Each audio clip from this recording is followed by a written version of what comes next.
मियाओ नदी की पुजारिन एक जुनूनी स्वभाव की महिला थी। उसे हर दिन एक 18 साल के लड़के को अपने पास रखना पड़ता था, लेकिन इस बार लड़के ने चाकू निकालकर उसे धमकाया और खुद को छोड़ने को कहा। महिला ने इसे गंभीरता से नहीं लिया, बल्कि उसका हाथ पकड़कर चाकू अपनी ओर मोड़ दिया। अचानक उस युवक ने अपने हाथ से चाकू रोक लिया। वह युवक शी परिवार से था। उसके पिता ने अपनी जान बचाने के लिए उसका सौदा इस महिला से कर दिया था। पिता की मृत्यु के दिन अचानक एक तितली उनके ताबूत में उड़कर चली गई। ताबूत अचानक गिर पड़ा और कई लोग मिलकर भी उसे हिला नहीं पाए। तभी एक अजीब और डरावनी हंसी गूंजी। आसमान काला हो गया। सबकी हैरान आंखों के सामने वह तितली एक विशाल आकृति में बदल गई और उस पर वह महिला बैठी हुई दिखाई दी। बड़े भाई ने तुरंत उसे पहचान लिया। वह मियाओ नदी की महान पुजारिन थी। वह इस बार अपने गुरु के साथ हुए समझौते को पूरा करने आई थी। अगर शी परिवार आज यांगगू एक खास कीट का पात्र नहीं सौंपेगा तो पूरा परिवार कीड़ों द्वारा निगल लिया जाएगा। बड़े भाई ने छोटे भाई को आगे धकेल दिया। तभी युवक को एहसास हुआ कि उसके पिता ने उसे एक साधन की तरह इस्तेमाल किया था। उसे पता था कि यांगगू बनने का अंजाम बहुत भयानक होता है, इसलिए वह संघर्ष करता रहा। लेकिन अचानक वह बेहोश हो गया। जब उसे होश आया तो वह खुद को मियाओ नदी के नीचे पाया। महान पुजारिन ने एक अनुष्ठान किया और उसे महसूस हुआ कि उसके दिल में एक कीड़ा पल रहा है। उसे कीट राजा बनाने के लिए जरूरी था कि वह महिला से सच्चा प्रेम करे, लेकिन युवक मरना नहीं चाहता था। अगले दिन वह भागने की कोशिश करता है। वह कई घंटों तक जंगल में दौड़ता रहा,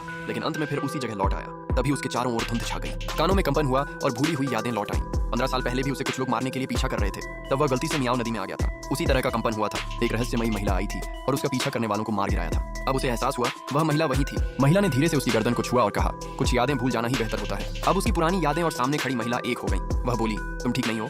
15 साल पहले मिले लड़के जैसे बिल्कुल वैसे ही दिखते हो। क्या तुम मेरा राज जानना चाहते हो?